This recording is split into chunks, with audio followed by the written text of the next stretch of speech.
I liked it. It's good. Very 80s. Very 80s. Fire soundtrack. I'm convinced that a good soundtrack will carry it to the peaks of legendary vampire movies. Had I seen this when I was younger, I would have loved this movie. I probably would watch it all the time. The story of Peter Pan fits vampires very well. And especially the little saying that they have, the sleep all day, party all night, never grow old, never die. I'm going to bring in a special guest. She knows quite a bit about this movie, quite a bit about vampire lore. And so I thought it'd be really cool to bring in a professional. Well, hey y'all, I'm Natalie, obviously Josh's girlfriend. It literally was the murder capital of the world back in like the 1970s. He has the glasses on over the sheets. Oh, that scene kills me. Yeah, I'm sorry. That's like a funny ass scene. But what did she say? She kept saying the one word. Totally. She's like, totally. Yeah. Totally. I was like, girl, graba un chingazo. Shut up. Real quick, everybody, before this episode starts, we just wanted to tell you guys from the bottom of our hearts that we love you guys, and we would really love it if you loved us too. That's a weird way to say that. Yeah, that is weird. That's okay. We love you. No, but for real, if you like this podcast and you want to support us, hit the like button, hit the subscribe button, give us a rating on Spotify or Apple Podcasts or what else are we on? Amazon. Do those things for us, and we would truly, truly appreciate it. Yeah. I think that's all. Yeah, that's all. So do that, please. Okay, bye. Thanks.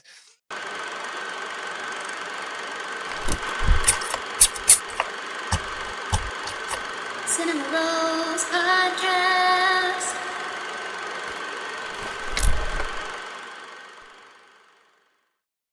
Welcome to the Cinema Rolls Podcast. Today we will be discussing and reviewing The Lost Boys. It was made in 1987. It has a runtime of an hour and 37 minutes. It was directed by Joel Schumacher. Joel Schumacher. It was written by Jan Fischer, James Jeremias, and Jeffrey Boam. I think that's how you say his name. And it stars Jason Patric, Haim. Thanks, baby. And Dianne Wiest. I almost said West. It reminds me of that SpongeBob episode where he's like East. I thought you said West. Yeah.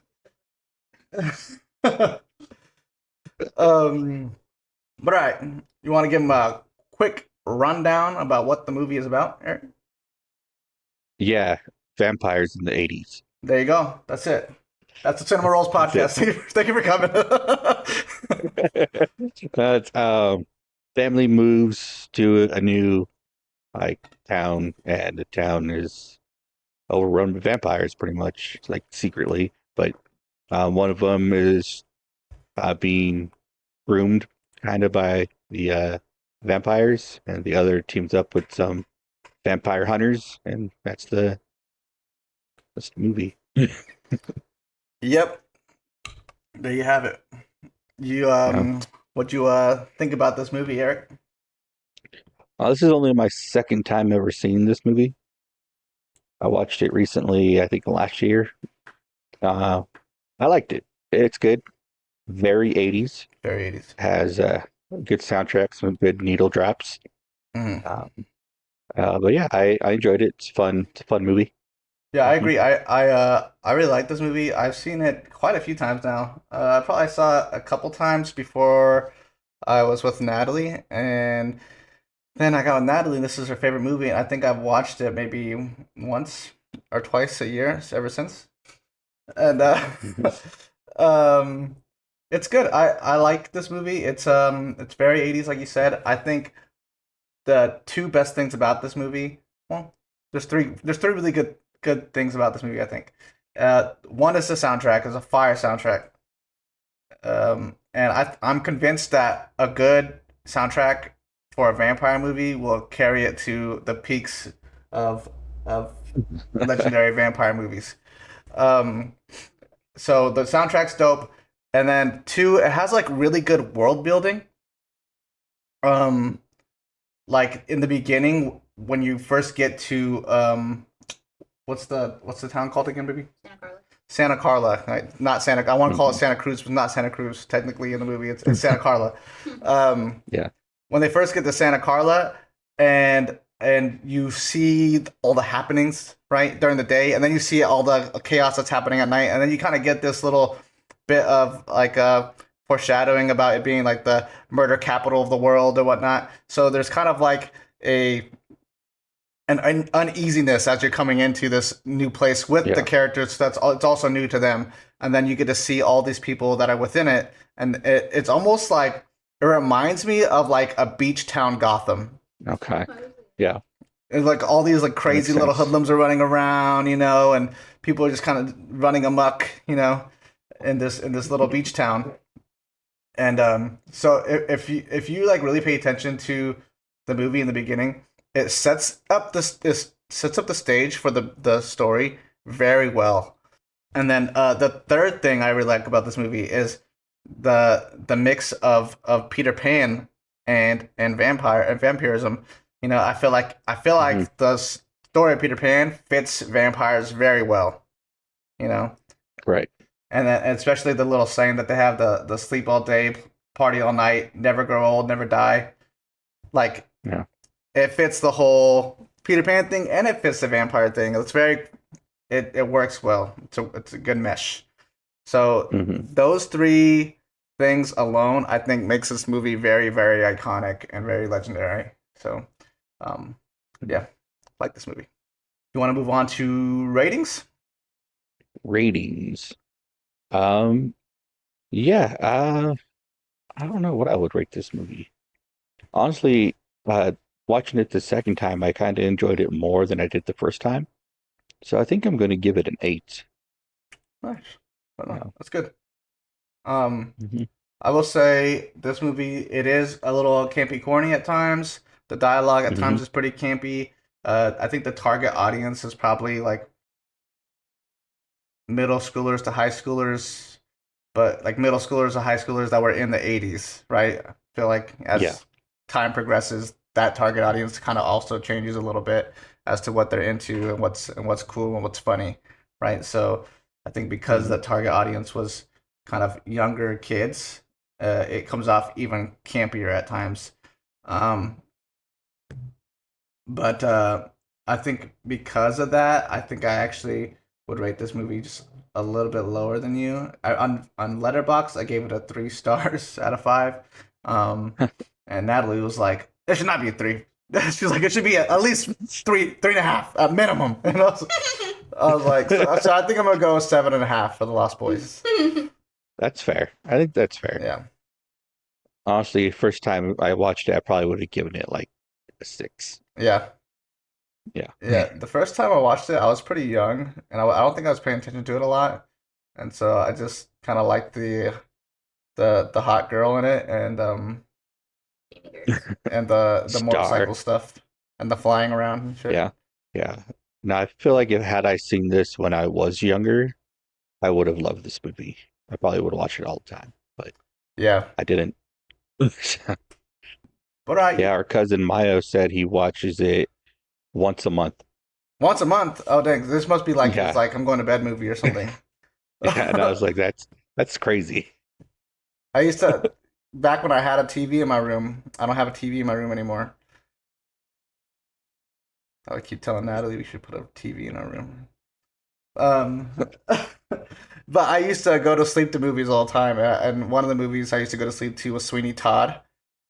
And so, which is insane, honestly. Set it on fire! It's a good movie. I'm like, I'm trying to go to sleep. Okay, I will say there are times where I fell asleep before that song, and then that song would wake me up, and then I have to turn it off. I'm sorry, but that part is pretty crazy. Sorry. I'd be like, wake up, like, fuck. Turn it off. Set it on fire! I'm sorry. But alright. You want to move on to fun facts. Yeah. But for this portion of the video, or the episode or the podcast or whatever this is, I'm gonna bring in a special guest who has been kind of backseat podcasting for a second now, but she she knows quite a bit about this movie, quite a bit about vampire lore, and so I thought it'd be really cool to bring in a professional who can tell us all about the Lost Boys and vampires and how vampires have evolved in film. Nevertheless, I introduce you to Natalie Echevarria, my girlfriend. Whatever. Hey y'all. Yeah, whatever. Obviously, Eric knows me. I've known you for like 4 years already now, basically. But to everyone else, I'm Natalie, obviously Josh's girlfriend, and yeah, obviously a big fan of this movie. It's probably was 6 years old the first time I watched it. I've been obsessed ever since, and I probably watch it at bare minimum at least like once a year. And I guess it's like kind of one of those movies I just watch, never really get tired of. And I feel like every time I watch it, I always notice something new. And obviously a very big vampire fan too. So that's, I guess, why I'm like a special guest on here. So, yeah. What would you rate the movie, Eric? Mom, baby? Mom, Eric, Mo, Natalie. I just called my dad. I know. You're like, Eric, Josh, Mo, Carlos. Of course, me being still, I'd be like, I give it a 5 out of 5. No. Realistically, I'd probably give it for nostalgic reasons, like 8.5. I know it's campy, it's 80s. Come on, give these kids a break. Kiefer Sutherland was literally only 17 when he first starred in this movie. Haim, Corey Feldman, they were like 13 to like 15 years old. So, and of course, a lot of them had other movies under their belt. Like Corey Feldman was in like The Goonies. Corey Haim was in Silver Bullet. And at one point, they had their own little TV show, Corey Haim and Corey Feldman. It was called like The Two Coreys or something. So that was like kind of their little dynamic duo. So I guess I considered like a fun fact too. So I think you guys already talked about how like Santa Carla, they gave it like little like fake name just because it literally was the murder capital of the world back in like the 1970s. There was like a whole series of brutal murders that happened by 3 very different disturbed men. Let's see, Ed Kemper was one of them, right? Yeah. Yeah, what is it? John Lindley, Fraser, and Herbert Mullen, and Ed Kemper. And Ed Kemper is actually, he is a pretty famous serial killer. He is known to be a big, brooding dude. Like, he's like 6'7" or something. He's super tall. He's like a lurch. And he's huge. He's just like a wide guy. And he's actually very well known for helping the FBI understand serial killers a little better because at the time the FBI had put together a unit. There's actually a Netflix show about it called Mindhunter. It's very good. They interview Ed Kemper to kind of get a better understanding of the psyche of a serial killer so they could better catch future serial killers. So he actually is a pretty famous serial killer, which is I was actually surprised to see that he was one of the people that was terrorizing Santa Cruz during the 70s when they got that nickname, the murder capital. Yeah, 20 murders over a 30-month period between 1970 and 1973. Pretty crazy. One of my favorite fun facts, I think, is the Fantasy World comic book store, which Corey Haim, Sam, like walks into.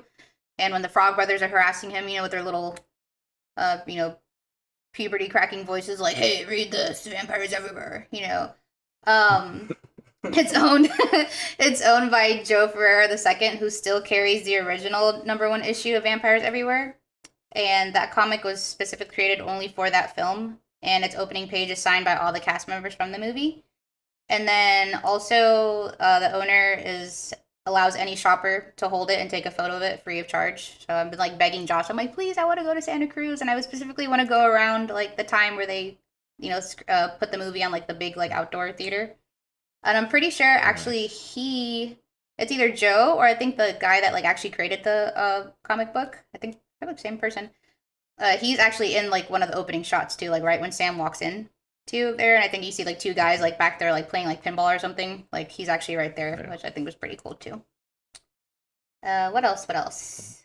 I think one of the most iconic scenes is probably the second time they go to the boardwalk, and we see the big oily sax man, Tim Capello. Yes. And there's like no reason. Like, I think he's probably the most random part of that movie. I still believe. Yeah. He's such a like massive dude. Like he's like distracting from what's going on in the story. You know? Yeah, so much hella baby oil, and I don't know what else copper tone was used for that one shot alone. But he was also the sax guy too for Tina Turner, and they had this one song, "One for the Living," which was the Mad Max soundtrack. So yeah, he's big old sexy hot saxophone man that Tina Turner used to hire as well. But I'm trying to think. There's so many. I think probably one of my favorite ones is Joel. Is this Joel Schumacher or Schumacher? Joel Schumacher. Schumacher. Because he also did Batman. Was it? Yeah, Batman Forever. Batman Forever and with Batman and Robin. With Val Kilmer. Yes. Val Kilmer. Mm-hmm. R.I.P. Hence the Gotham vibes. Exactly. And the very random like soundtrack. Great soundtrack for both movies, actually. Yeah. But I think he's so funny. One, he's also very like flamboyant and openly, gay man. But when he was actually asked why he did this film, he was just like, yo, vampires are hot. They're the only erotic monsters. Frankenstein is not hot. And I'm just like... Says you.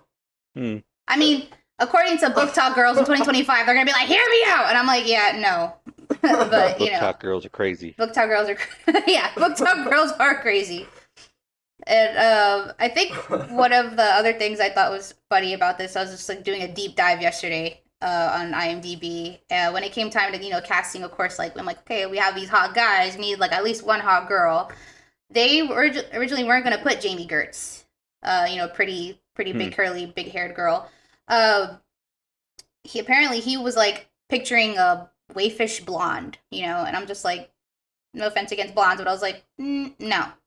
And it was actually Jason Patric, the guy who plays Michael, the main big brother, who gets turned in this movie. I guess he already did a movie with her. And it's called like Space Babies. It was like super random movie. Space Babies? Or something like that, yeah. It was somewhere in here. I gotta look through the fun facts, like to be sure what the movie was. But he recommended her and was like, no, this is gonna be the girl. This is the babe that we need for this movie. There's so many, like... Get too many blondes. Okay, Eric. They're always the ones that are like, oh, look at this hot girl. It's always a blonde girl. Yeah, I'm like, what about us brunettes? Or, fake burgundy-haired people like me? Enough blondes. Enough blondes. Enough blondes. There's obviously, like, a lot of rather random fun facts that I don't think anyone really would notice. Like, I didn't even notice this, but, the boy's mom, played by Dianne Wiest, her name is Lucy, which is the bride of Dracula. The doomed bride. Oh. So I thought that was pretty cool. I didn't know that. I was just like, whatever. Didn't really think much about it. The names of the Frog brothers, Edgar and Allan, refer to Edgar Allan Poe, which we all know who's like, the granddaddy of, Gothic horror fiction, of course. So there's some of that. Their big iconic song, Cry Little Sister. The guy that wrote it, his name is Gerard McMahon. He has different aliases. I swear I tried to look this man up on iTunes, and I swear he has like several different aliases, like G. Tom Mac. I don't know, he's a weirdo. And that's like his big one-hit wonder. And I swear he's done several different covers. There is even actually a theatrical version of the Lost Boys soundtrack, which I have, which is honestly pretty cool. But he didn't even watch the movie yet. He read the script, and the director was like, yeah, make a song. And he made it, and obviously that song goes hard, like, another 40 years later? Yeah, that song is dope. Yeah, that song is dope. I love all the organ in it. So dramatic. It sounds so much, like, so vampire-esque, Yeah, especially the middle. It's like, dee-dee-dee-dee-dee. Yeah. And then, of course, the kids, singing, thou shalt not fall. Yeah, it's super cool. Yeah, it's an awesome song. I could yap about this movie for hours. But yeah, I definitely will say I wanted to raid Star's wardrobe. Like the first time I saw her, I was like, yeah, I want to be her. I want to have the big hair. I want the cool jacket. I want this like little gypsy 80s vibes. I want 5 boyfriends that are vampires. Not that part. Not that part. No. There is only one vampire that I want in that movie, and that's the dark-haired one that only has 2 lines. Natalie loves him. Yeah. His name is Billy Worth, by the way. Handsome Native American man. Just, Yeah, he looks a lot like me. yeah. Thanks, Jimmy. The hair. I can see the hair. The black hair. But that's like so funny. He literally only has 2 lines. It's, what is it? When they're walking on the bridge, you know, like when they're doing that crazy like train stunt, you know, like talk about peer pressure. Yeah. Like don't fall into peer pressure, kids. You just, you know, meet this ragtag group of like little homeless children on bicycles, on motorcycles, and you just take off with them on the beach. You know, you race with them to the edge of the cliff, you smoke pot with them. There was a lot of peer pressure. Yeah, hella peer pressure. Yeah, let's just hang on I a would have let bridge them have that girl. while a train is passing over, and we're like, fun, huh? I'd be like, yeah, count me out. What'd you say, Eric? Yeah, no, I'm good. I would let them have the girl. Like, not worth it. You go with them. They're crazy. But yeah, Yeah, that is a lot to go through. yeah. I remember I'd watched this movie with my stepdad, which makes it funnier, and he was just like, yeah, this is a movie that they should actually show for like the DARE program. I was like, why? He's like, don't fall into peer pressure. Don't do it. Don't do it. That's funny. Don't drink the wine. Literally falls in. But yeah, anyways, enough about I guess Lost Boys. Eric, did you have any, before we move Yeah. on, actually, did you have any questions or fun facts or anything about this movie that you know of? No, the only thing that I noticed is that the mom is the lady from Edward Scissorhands. Yeah. Yes, she is. Yeah. She's been in many, Yeah. many movies, yes. I love her. She's so sweet. She seems like the sweetest lady Yeah.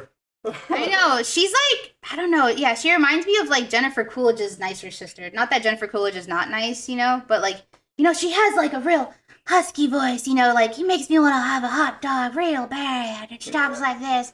And then Dianne Wiest is like, oh, like, hi Eric, how are you? Like it's just like 2 Yeah, different pretty close. Yeah, pretty Yeah. octaves. Yeah. Yeah. Yeah. What's that thing? Okay. Well, you did you was there anything in the movie that you didn't like or understand or kind of were questioning why they put it in there, anything like that, Eric?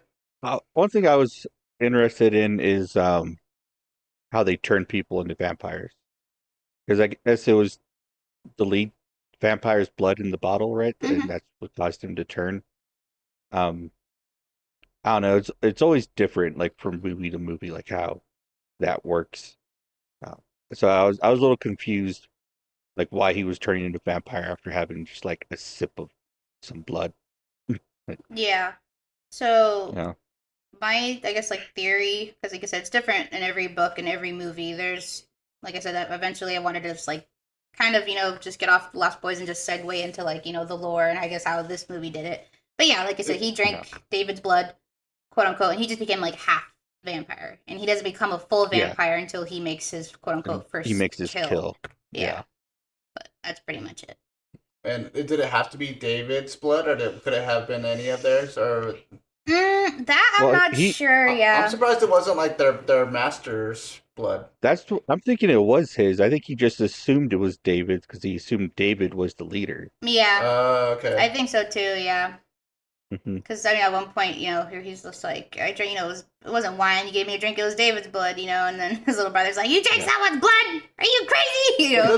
Doesn't David say to him at some point? Doesn't David say to him at a point, he's like, "You have my blood in you," or something like that? Yeah, he says, it's too late. My blood's in your veins. Okay. Yeah, so it could have been. Maybe it just could have been any of their vampires. It just happened to be David's. 'Cause I he was would kind think- of the ringleader. Yeah, he's like the little ringleader, yeah, but obviously that's the head vampire. And it's like, who knows? I'm like, my other question too is just like, these are obviously not his kids. I think maybe Yeah. David could have potentially been his son, you know, or could have been also even like a kidnapper. I don't know. I was also Yeah. kind of wondering that too, like how he picked these kids. I was like, I wonder if they're like homeless or something, and he was like, you know what, I'll take you under my wing, but kind of Literally. thing. You know, like Yeah. He groomed him. yeah, Oh, maybe yeah. he was a pervert. Well, I don't Yeah. say that. He went after Lucy. I mean, Oh, He only had a bunch of kids, like a bunch of boys. There's no girls. true. And the only girl they had was because David picked her. I guess, yeah. Yeah. I'm kind of mad we didn't get to he's see a her pervert. vamp out. Honestly, that is my one thing. Saw the little brother vamp out. I know. Yeah. This Return of Eddie Munster. No, that scene used to scare me as a little kid because he looks so crazy. He's like, he just like runs out, you know, like they're like, holy shit, it's Return. I'm like, he really does look like Eddie Munster. Yeah. Also, could you explain the flying nun reference, maybe? Oh yeah. Did you get that, Eric? No. So there's There's a scene in the movie, actually pretty comical scene, honestly. It's like all this wind blowing, and I think it's already after Sam gets like off the phone with his mom after terrifying him, but he's basically just like, let me in. Poor Michael's over here like, you know, slowly turning into a vampire, transitioning, and he's just like caught out the window flying, and then he's like, you're a vampire, and he's like, no, I'm not. And he's like, so what are you, the flying nun? And I never understood that reference, but there is apparently like a little TV show. Is it Monty Python? No, it's not Monty Python. It has a Sally Field in it, and it came out like in the 70s. It's like when she's really young, like she's super cute. Called Flying Nun? The show is literally called, pretty sure called like The Flying Nun, and she was just in like old school nun attire back when they used to wear like those like crazy little like hats. Like it literally had like flaps on them. And she used to fly around like a little flying squirrel. Like I don't know, like one day like. Yeah, my mom showed this to me because I never understood the reference. I was like, yeah, this is, I guess it's supposed to be funny, but, like, I don't know what I'm laughing at. So she showed it to me on YouTube. And I think at some point maybe we'll have to pull up a reference just to our audience can know what the hell we're talking about. The Flying Nun, it was made in 1967. It was a sitcom. It ran for 3 seasons. Well, there you go, yeah. Yeah. But there she was, flopping around. I've heard it referenced in other, like, TV shows and stuff, but I've never bothered to look it up. Yeah, I didn't know what it was either. And then when I was watching the movie with Natalie, when she told me, and I was like, oh, well, I would have never known. Yeah, I didn't know either up until, like, I think, like, pretty recently, like, maybe the last couple times, like, maybe a couple years ago when I had watched it, and I had asked my mom, I was like, what is that? And my mom always dies laughing at that part, and I'm like, I don't get it. Like, I still don't get it. Like, yeah. But you guys want to move on to some vampire history and how vampires have evolved from within film? Behold. Whoa. The Bible. Just kidding. No, it's a Life magazine. It says vampires and their undying appeal. So pretty much, I'll try to keep it short. Oh, look at that! It literally opens with a picture of David from The Lost Boys. Ta-da! They have good taste. Alright. You didn't take notes? Maybe I thought you took notes just so you didn't have to open it all up and read it all. I want to appear like I'm smarter. Just kidding. But basically, it's starts off with this guy named Dr. Polidori, and he actually ends up meeting up with Mary Shelley, which we know who wrote Frankenstein. So they two were kind of like, I guess you want to call them best friends, but buddies. And I guess her story freaked him out. So he went and created this book literally called The Vampire, which was a short novel whose profound creative impact still endures in literature, the latter television, and film. So technically, when people think of vampires, everyone thinks of Dracula. Don't get me wrong. We owe it to, to Bram Stoker, aka Abraham Stoker, for all that. But this guy was technically the first guy to do it. And then from there, it goes over to a little bit of history of the Victorian era, which was a very, very, excuse my French, shitty time for people that have diseases and that were crazy and schizophrenic, because Which it's is like, why I don't understand why girls always fantasize about Victorian eras, because that shit fucking sucked. It was gross. it really was, like imagine getting a letter from Josh, and he's in war, and he was like, do not bathe until I return. I'm like, it's been a month. It's pretty ripe. No thanks. Yeah. But ripe was a very interesting word choice, man. But there's been just many also just psychos out there that also just added to the lore and made people just continue this vampire fever. One of them was Countess Elizabeth Bathory, who reportedly slaughtered hundreds of young peasant women. It's always got to be the peasant women. In the 17th and 18th century at her Slovakian castle, she enjoyed watching her victims tortured and then bathed in their blood. Yeah, I actually knew about this lady. She bathed in the blood of virgins. I've heard of her before. Bonus points if it was virgins. She was crazy, yo. She was crazy. It's always bonus if they're a virgin. The blood is pure. Yeah. Then, of course, also too, when a lot of times when there was like any sorts of like infection that you had, if you had like a cough, if you had type of phlegm or an pneumonia, people were really into having leeches on you, or they would actually just cut you when they call the term bloodletting. Bloodletting. Exactly. Yeah.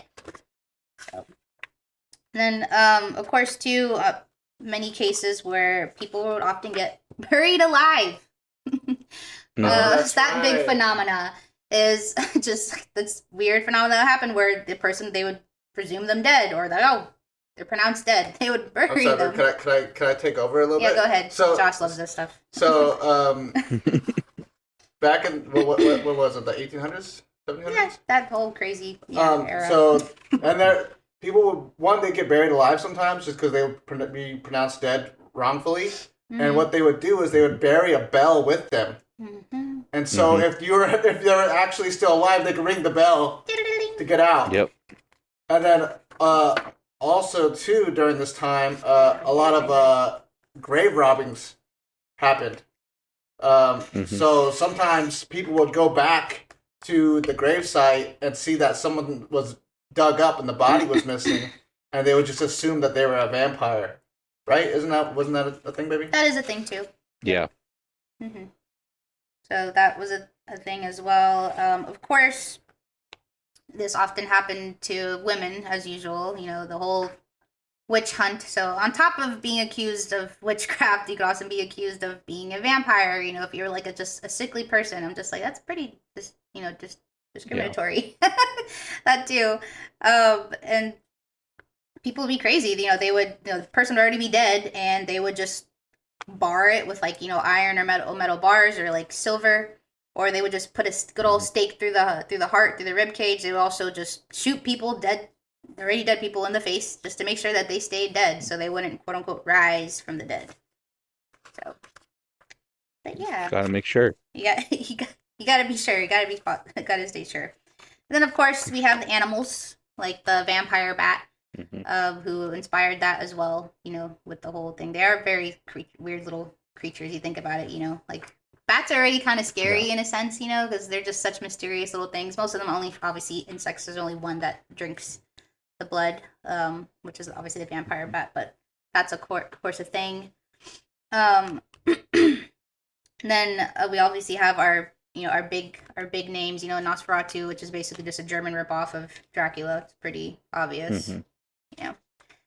We obviously have Dracula himself. We have Bela Lugosi, who did a beautiful depiction, and I think really started that whole like monster craze. And he has the iconic face and those crazy eyes, the widow's peak. The very dramaticness with his robe. My children of the night. What music they make. Pretty much. Let's see, what else? I don't know. What about you guys? Do you have just fun facts of like vampires off the top of your head, or is there a certain, I guess, like type of vampires that you like? Do you like them more old school? Do you like them more new school? What? Sorry, real quick, baby. I thought you were gonna go through the history of vampires through film. Oh, through film? That was I've said that like three times. We're gonna be here all day. There's so many movies. No, you don't have to go through all of the movies, but just like how they've changed, like how they started off, and then how they eventually became Twilight, right? Because that's a very fucking different thing, right? From Dracula, Bela Lugosi to fucking Edward. You know what I mean? I blame Stephanie Meyer. You know what I mean? The Y2K Mormon movement. So there was a shift. There was a shift at some point. I thought you were gonna go through all that. So I think the first vampire we see is Nosferatu, yeah? As far as film wise, yes, the silent film. Which is pretty much Dracula, but due to copyrights they made it Count Orlok. They changed some things, right? And he looks like a goblin. He's terrifying to look at, honestly. He does. Not sexy. We don't like it. Boo. Just kidding. Vampires are supposed to be attractive. Yeah. Hence why their name of incubus or succubus, they have all these different names. Upir, blood demon, all of that. And I think it was mostly, I feel like Josh and I have talked about this before, and I'm pretty sure at one point even you were included in this conversation, Eric. I don't know. But there was a time where just like kind of Josh cracked me up because he was like, vampires have just always been very sexual and erotic, and I was like, blame Bram Stoker for that. Like that, there was many other like novellas and stuff before that one, you know, and like the way people were depicted them, they really depicted them as like monsters or like pointy tongues, you know, like almost like reptile like. Yeah. But Bram was the one that was like, nah, they're sexy, and they're bisexual, and they're just tortured souls. Oh, Yeah. well, the thing with Brahms is that so there was a fear of foreigners coming into your country and kind of taking your women. You know what I mean? So that's where the whole idea of Dracula comes from. Is that like the fear it's based in is foreigners taking your women.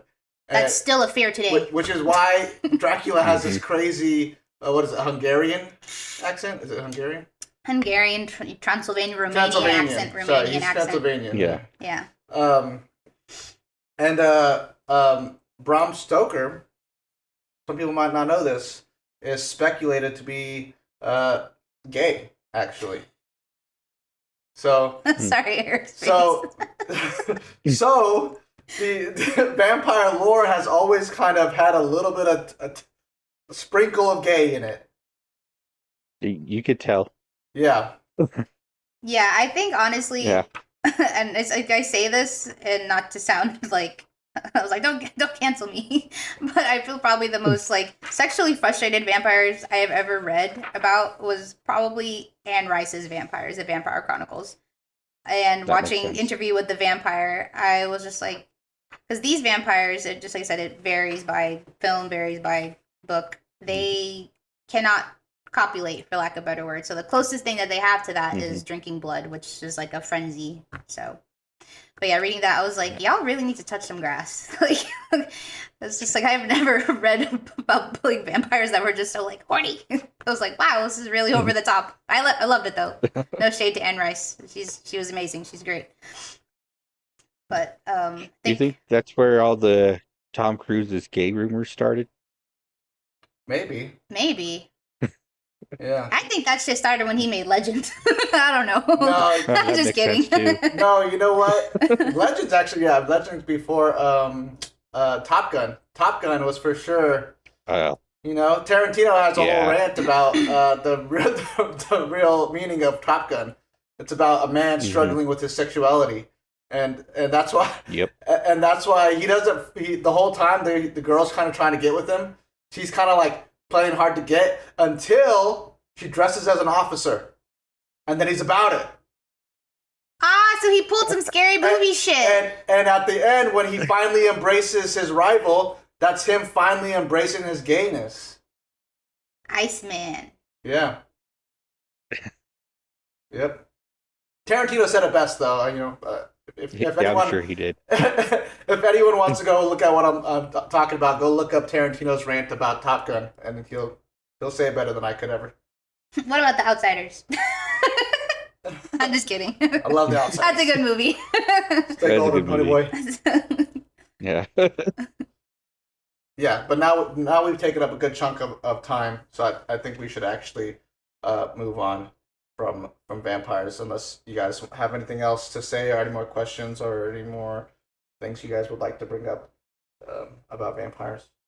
I don't really have anything. I feel like I yapped a lot your ear off, Eric. But I was gonna say, like, if you had any like fun facts, or you had any personal like vampire, you know, movies that you like, that you like, or shows. I know you like Buffy the Vampire Slayer, the movie and the show. So I like them both. Yeah, I love Buffy. I like Angel, the spinoff. ooh, I love I like, Angel. It's a good one. Yeah, I like Blade. Blade's a good series. Wow, it's also a good comic book. Funny fact about Blade and vampires in Marvel is that Spider-Man, because of his healing factor, can't become a vampire. Like, if he gets bit, he will turn temporarily, but after he like sleeps it off, he's just back to normal. That's pretty cool. I did not know that. Cool. That's so cool. Yeah. Could you imagine, you know, like if you were to get bit and you'd just be like, could you imagine like a little vampire spider? That's terrifying. I'm like, low key, spiders are kind of already are vampires, but yeah. A little bit, yeah. Is Wolverine kind of the same way with his healing factor? Like he can't turn? I don't remember. There's a whole X-Men versus vampires series. No, there That is. was Oh, there pretty is, good, but I don't remember if Wolverine can be turned or not. I That would would be assume he absolutely can't. terrifying if he would. Yo, Storm as a vampire? Take me away. Take me away to your castle, Storm. Throw me in a tornado. She'd be Hit like, me with some lightning. I don't know. She'd be like Grace Jones. You know what I'm talking about? You know who Grace Jones is, right? hmm I don't know. I always imagine like Storm as that because I don't know. Just imagine her like accent, just picking Josh up by the throat and just like toss him into the tornado. I would scream like those anime girls that get like thrown into the. I know they're like, like wow, yeah, yeah.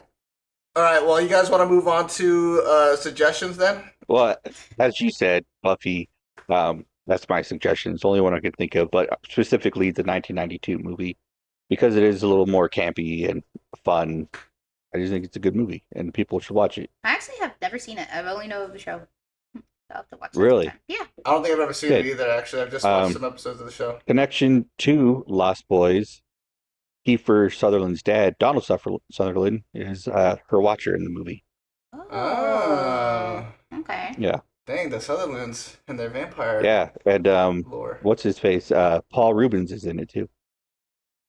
I don't know who that is. Who is that? Pee Wee Herman. Oh. Okay. Yes, I do know who that is. Just kidding. Yeah. Yeah. JK. Yeah. So if you like The Lost Boys, or whether you have or not seen it, but other suggestions that kind of, I guess, fit the aura, fit the vibes, we have this one movie, Near Dark. This was pretty good. Josh and I watched this one a couple months ago. It came out in '87. Came out 87, the same time frame as Lost Boys did. I don't know which one came out first, honestly. I think Lost Boys came out first, and then Near Dark came after. I think Lost Boys. Lost Boys came out in '87 too. Oh, they both came Yeah, out in '87. I don't know like which one, like because Oh, I know yeah. this. I know Lost Boys came out like the summer of '87, but like I don't know when this one did. But I would assume so. but yeah. So if I remember correctly, the kind of like synopsis of this one honestly kind of reminds me of, I don't know if you guys know the show True Blood, or heard of it. I know of it. It was a book series too. It was one show. Sorry y'all. I know a lot of people, a lot of the girls and a lot of the gays love this show. I could not get jiggy with it. I'm sorry. It was just like hillbilly vampires, and I was just not with it. And like everybody was a vampire. There was no mysticism. There was no like, because everybody and their mother was a vampire. That show have were panthers or something like that in it? Yeah, it was a weird show. Yeah, I don't The know. book was good. The first one I read. Well, story for another time. But Near Dark, I guess, kind of has those similar vibes because there's like a group of like, just like basically like I don't call them street thugs, but just like kind of just like vagabonds. Vagabonds, yeah. Just And they just kind of pick up random people here. This kid meets this girl in the beginning, who he kind of hits it off with, and turns out she's a vampire.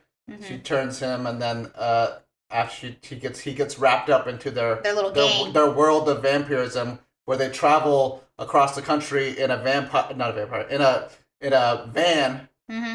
kind of covered with like newspapers and such, so the sun doesn't get keep through. the sun out, yeah. And it's kind of just like it's a lot more gritty version of what I would say The Lost Boys is. Yeah, this one I think is geared a little bit more to an older crowd. So, versus like middle schoolers, high schoolers in the 80s, this one's more like for the adults, I guess. I don't know, like college to like our age.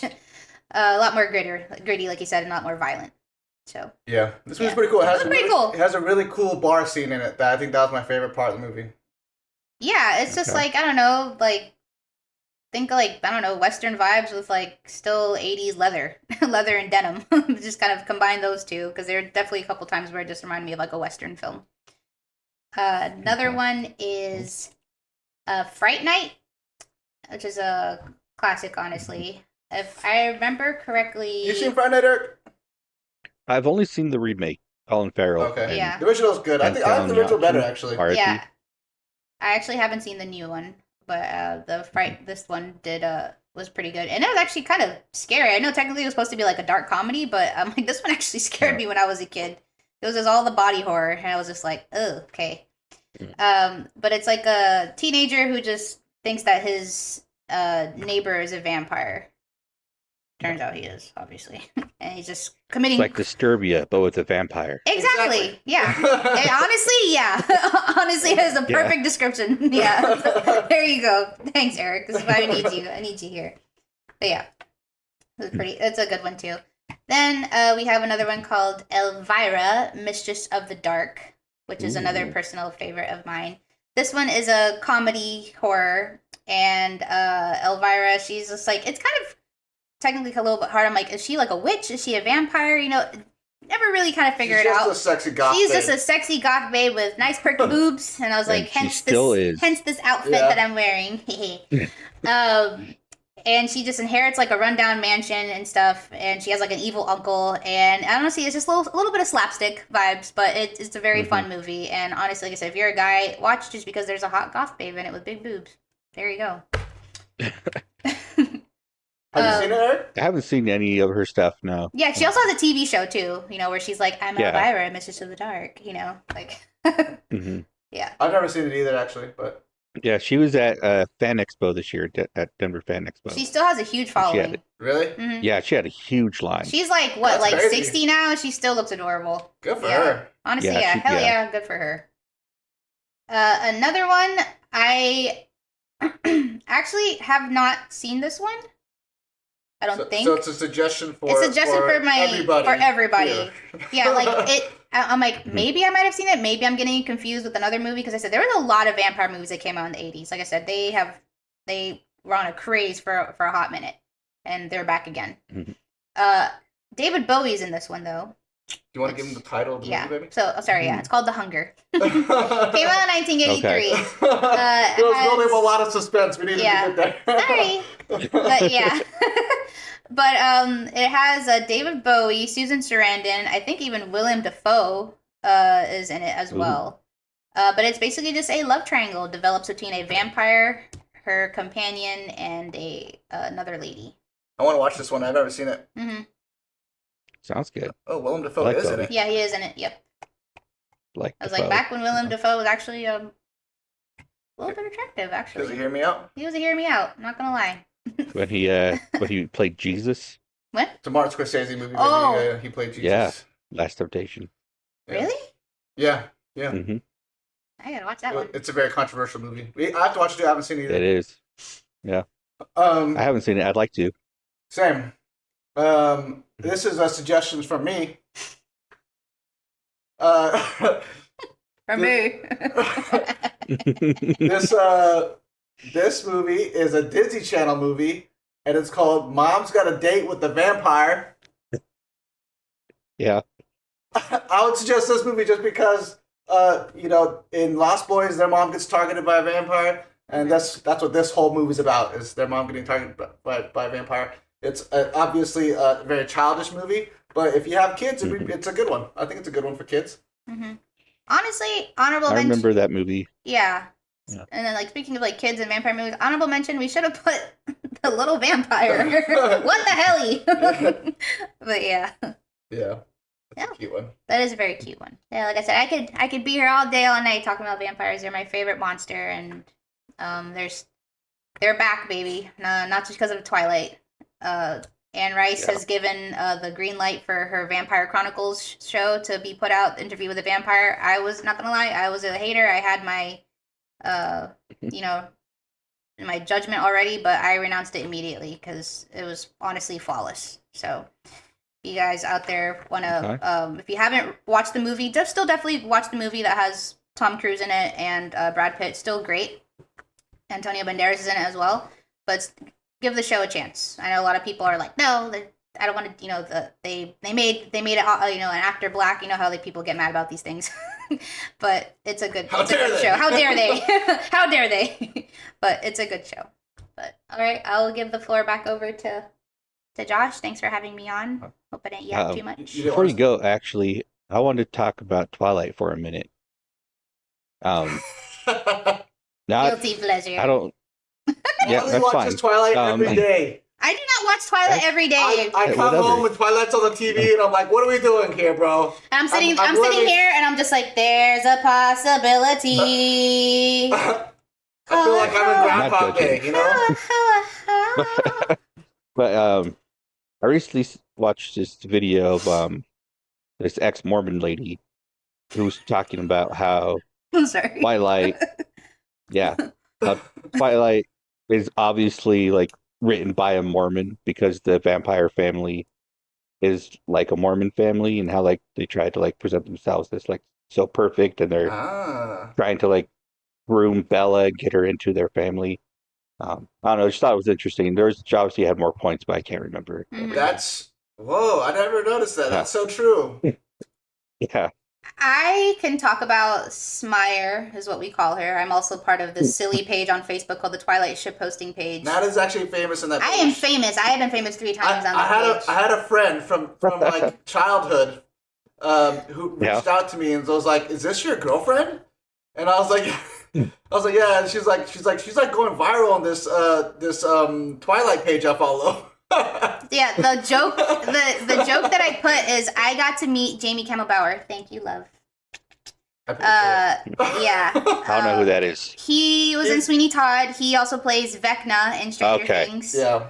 And he's actually been in a lot of good amount of movies. Yeah. He's a good actor. He's a very good actor, and He I is. think he's one of my very few rare blonde, blue-eyed hear me outs, to be quite honest. I think it's just the accent.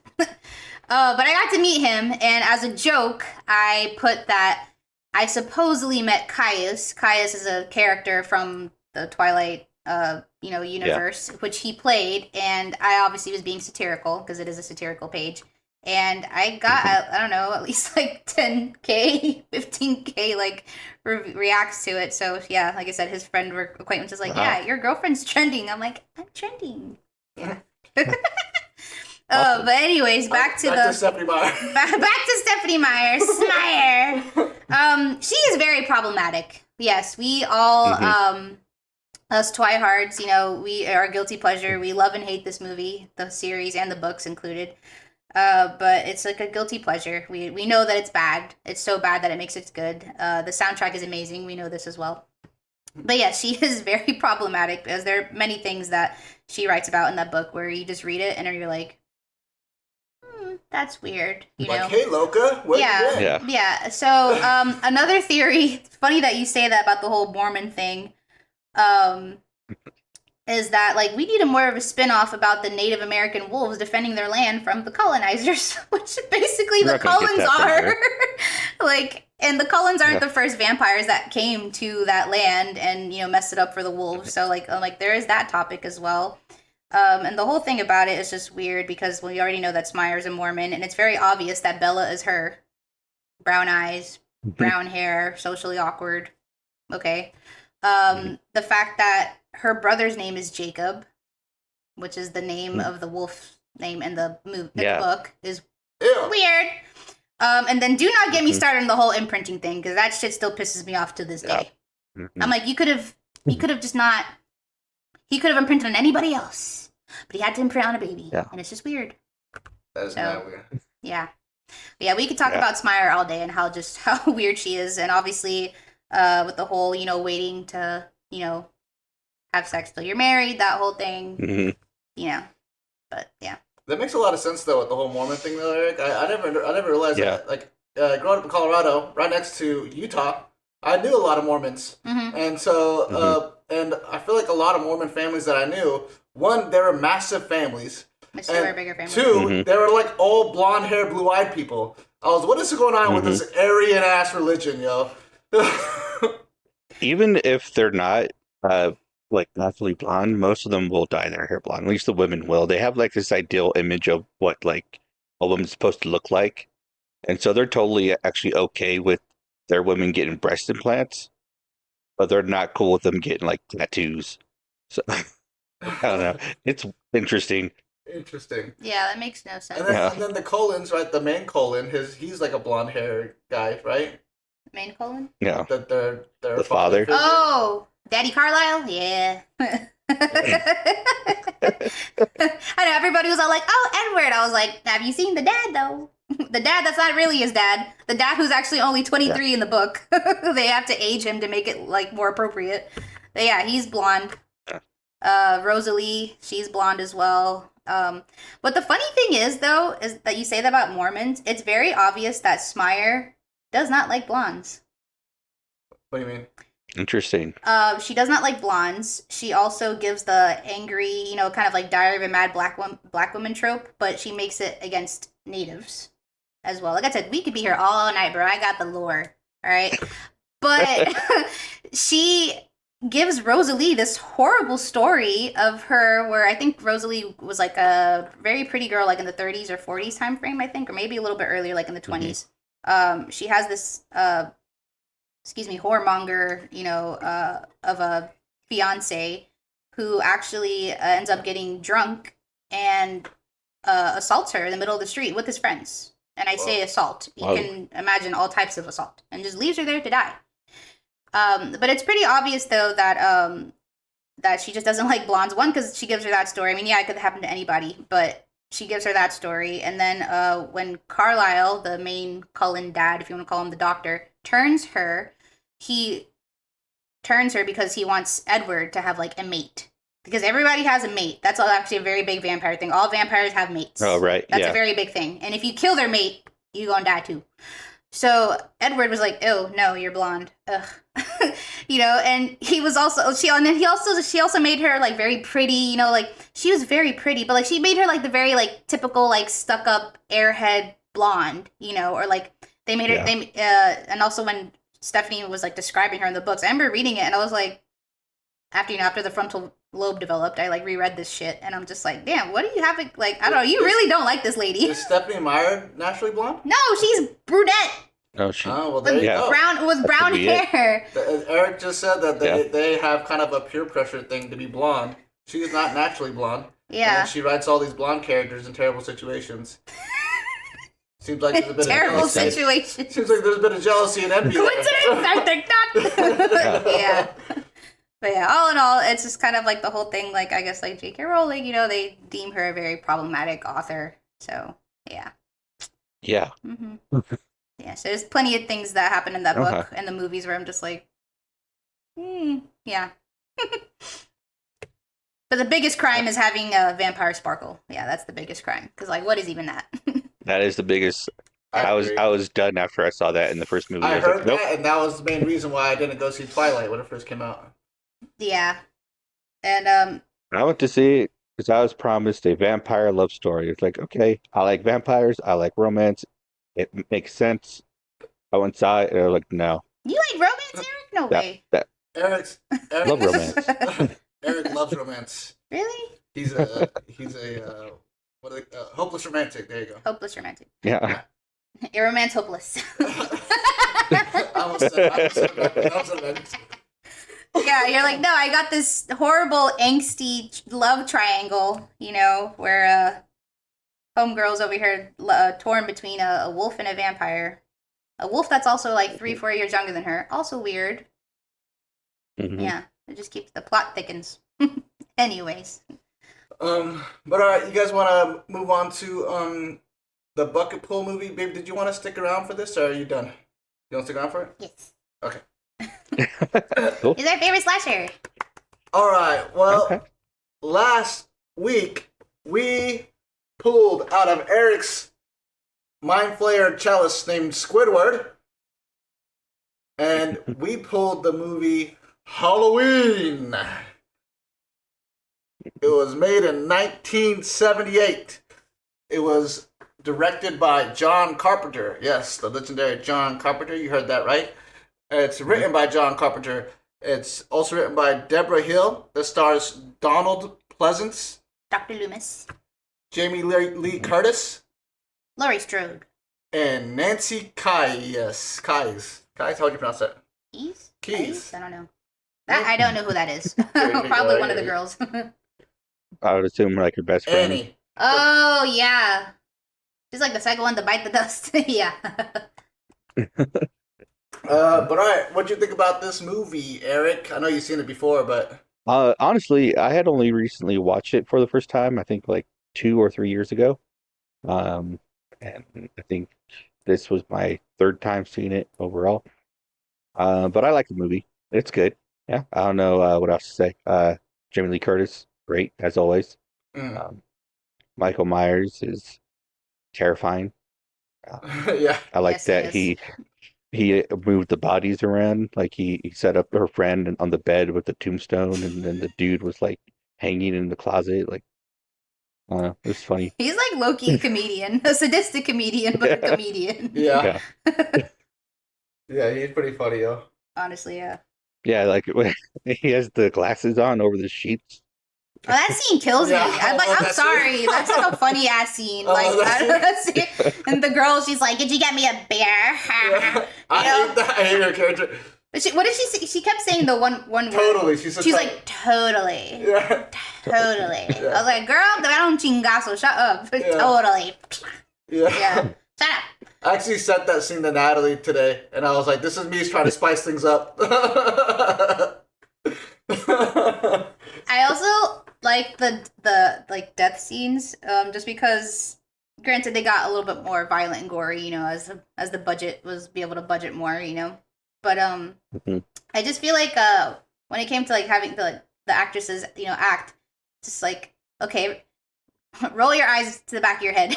I don't know, like when he's choking the girl in the back seat, Oh yeah. and then she's like this, and then her face just like plants against the window, and her nose is like going like this, and she's like, you know, and then when he chokes the other girl out with the phone cord, I'm like, damn, that's like a foul way to go, and she's over here choking on the phone, sounding like something else, honestly.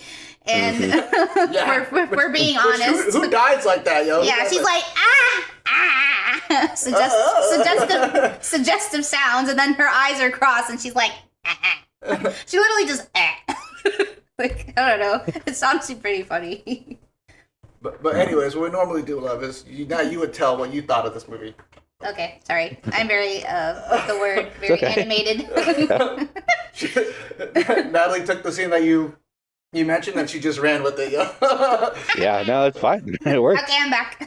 Yeah. Yeah, I love this movie, honestly. It's one of those two. I don't think I'm as obsessed with it as like The Lost Boys, but I probably watch this movie at least like once every 3 to 4 years. It's been a while though since the last time I watched it. I was like probably 10 years old when I first watched it, and it was like my first like horror like slasher movie. I've always been a chicken shit with horror movies. I blame Hispanic culture for terrorizing. You know, they like to terrorize kids and be like, the cuckoo's gonna get you. You know, the bad man's gonna get you. But I've always liked this one. I really just love the score. Like I said, Michael Myers is creepy. Okay. You know, like the tip. You know, the great music. It's like ding ding ding ding ding ding ding. You know, the ominous, you know, breathing where he's like on the phone or like walking towards you. It's like. I think one of the fun facts that cracked me up about his mask, though, Josh. Oh, it was, but you probably know this already, Eric. You probably know this. I didn't know yeah, this. I know. Yeah, so I think a lot of people that have seen Halloween probably know these some of the Yeah. fun facts I would probably give. But it was just a mask of what's his name? William Shatner. William Shatner. Captain Kirk. Yes, Captain Kirk. It was funny because when we were watching the movie, Eric, I was trying to tell Natalie this fact, but I forgot William Shatner's name.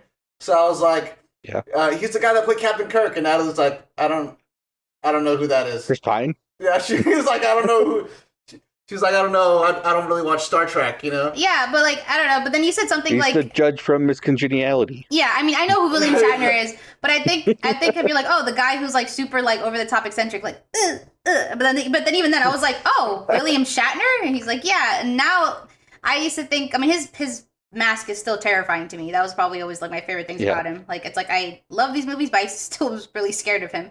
But now that he had told me that, I like can't unsee it, you know. So when he's just standing there, like, I'm like, now I can just see the outline of William Shatner's face, and I just like start dying laughing now. Yeah. But yeah, You want to pass the torch, baby? Yeah, pass the I'll torch. tell people how I like the movie. You can Mhm. still sit there, dude. oh okay, I just you know, we take turns talking about how we like the movie. That's all, you know. Yeah. I really like this movie. It's a classic, you know. It sets all the stereotypes for slashers that come afterwards. Which is funny because it's not even like the first to really do like a lot of the stuff that's in it. But it was just the one that got like really big, and it's really cool that it got really big because it was kind of not necessarily the biggest budget.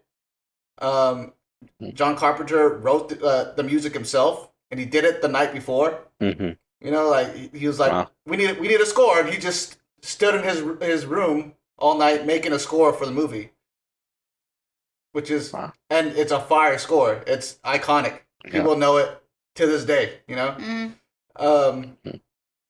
So that's it's like I said, it's an iconic movie. Everyone knows it. Most people have seen it. It's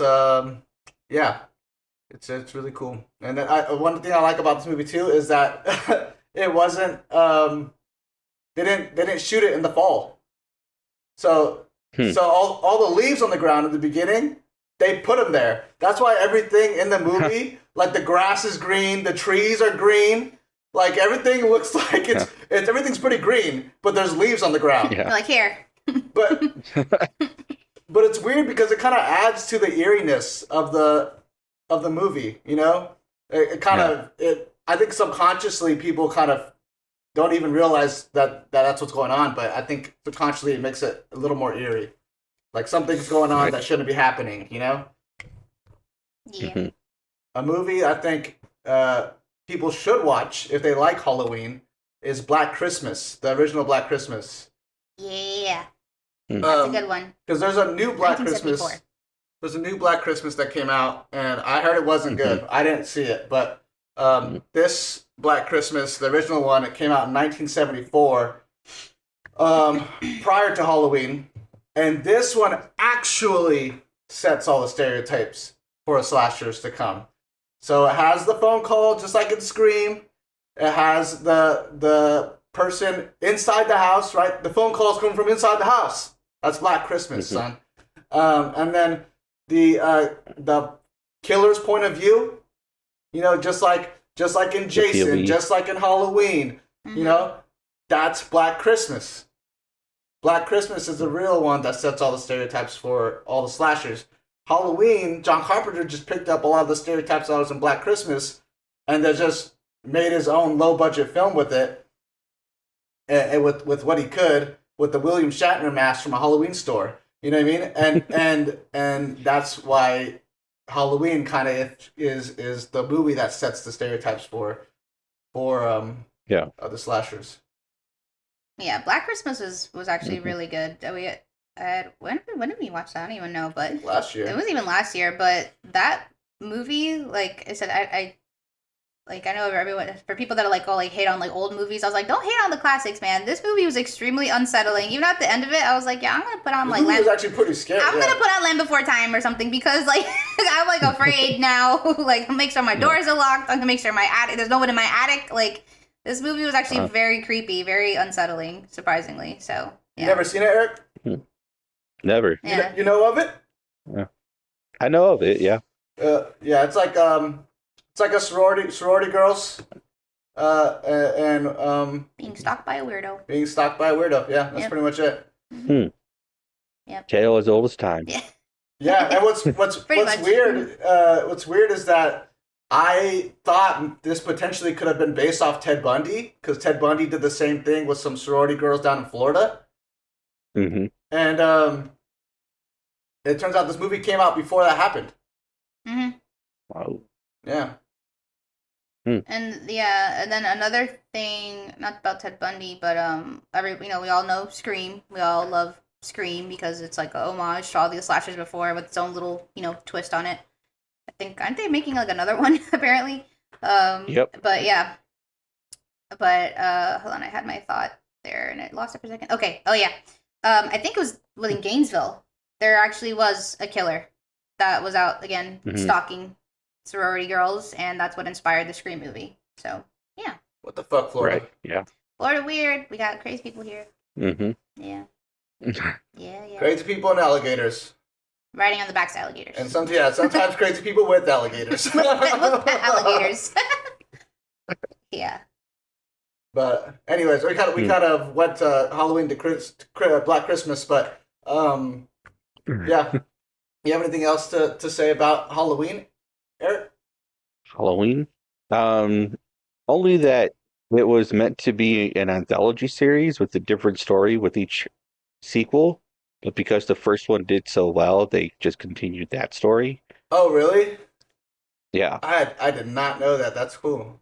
hmm Do you know what That's why I don't know what the other stories were supposed to be. I know that the third one, Season of the Witch, doesn't really have anything to do with Michael I Myers. hated that one. Sorry. Yeah. I hated that one. I want to watch it because it's different. But when that came out, everyone was expecting Michael Myers, and so they're like, "This movie sucks," and so they just went back to doing Myers. Yeah, it was very Yeah. random. Yeah. Gotcha. Yeah.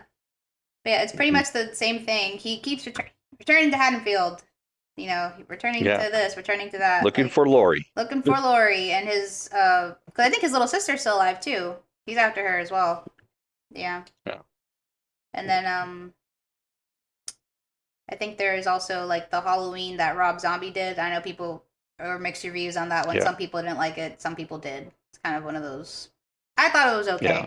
Obviously, a very like gritty version of it, but I mean, I will also say about Halloween, I like that it sets the stereotype for if you're a whore, you don't get to live.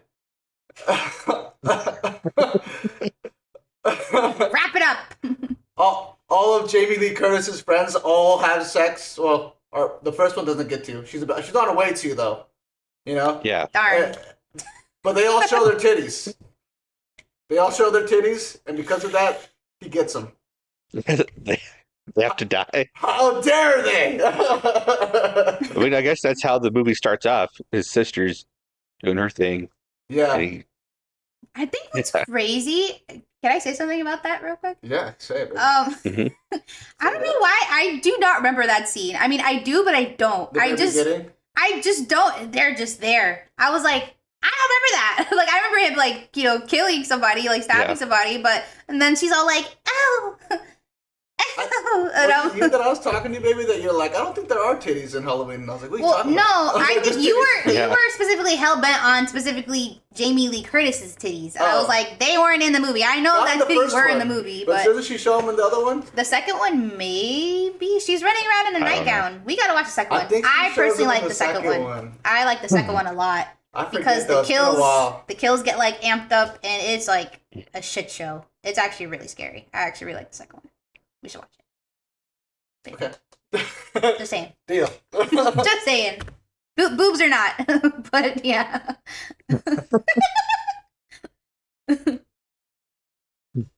All right. You guys have anything else to say about Halloween?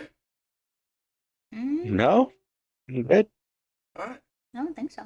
All right, baby. You wanna dip out, and Eric and I will take it over from here. We're gonna do like the bucket pulls and all that stuff. So I'll just be there in the background you wanna stay? Okay. if you don't mind. We'll just swap. You can seats. chime in if you want. Yay. All right. All right. Bucket pull time. Are you guys ready? Everybody's ready. Let's do it. Ready. Let's do it. All right. Drum Pick it roll, up. please. All right. Give us something good. Tell me something good. Tell you what.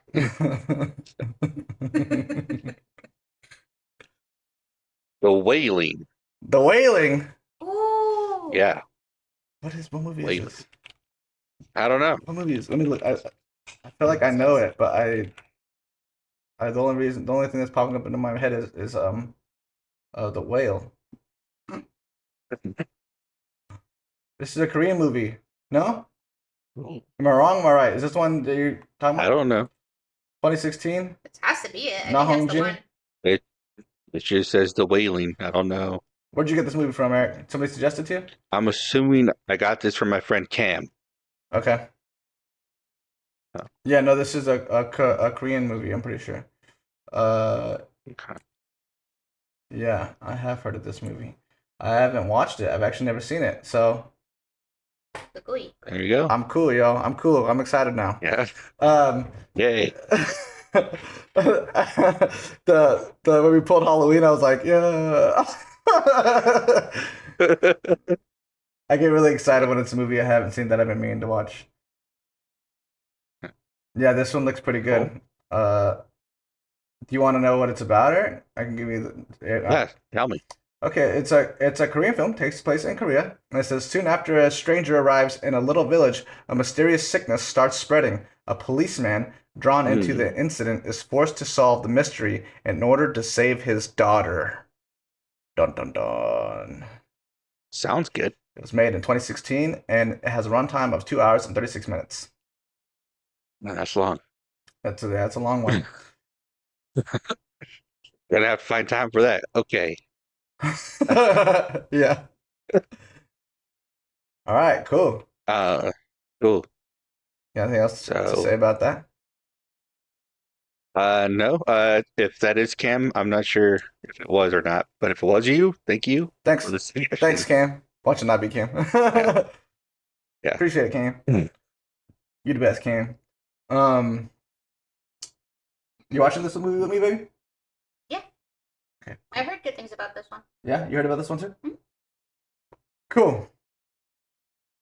So, what do we do now, Eric? What, We did suggestions as what we've been What we've been watching, watching. or yeah, Yeah. let's do what we've been watching really, really quick, just because there's a couple things I want to talk about. all right, I'll try to do this quick. I'll try to do watched a mine few quick too. things. I watched a few things too. So first, I watched on Saturday One Battle After Another.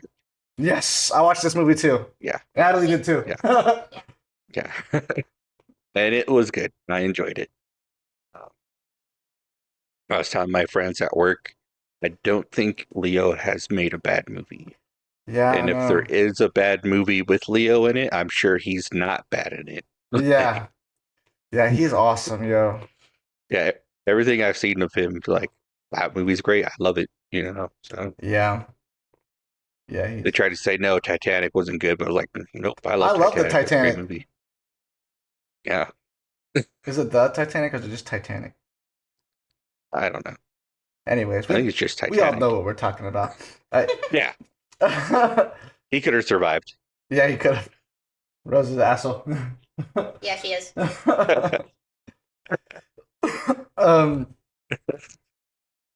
Nice. You want to just talk about One Battle After Another real quick, since I also watched it?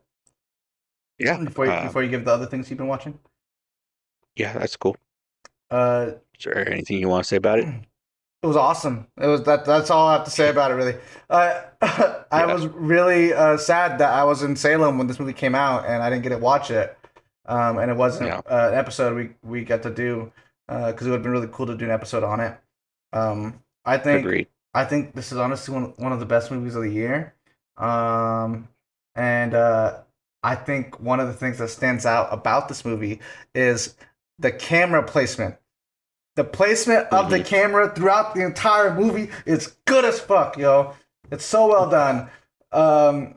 And there are so many shots in this movie that I love. And the build up and suspense of some scenes were really, really good. To the point where the end of the suspense was either really satisfying or really funny, right? So I think the two biggest examples of this is when he's running with Benicio del Toro's like little skateboarder friends.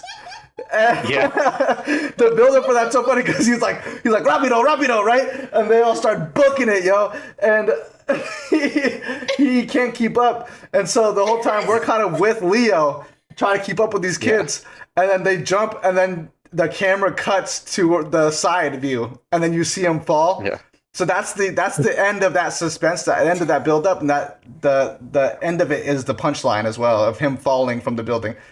So well done. The way So he fell was just so crazy. so funny, yo. I died laughing. And like every I, place on the way down. Yeah. Yeah, I thought that scene was cool. I thought they looked like freaking Mexican Ninja Turtles hopping over Yeah, they rooftops. Yeah. Yeah. Yeah, they did. Yeah. And then the other example I was gonna talk about was the at the end with the car chase scene. Oh, yeah, I love that. It was such a good build-up with by putting the camera on the front of the car.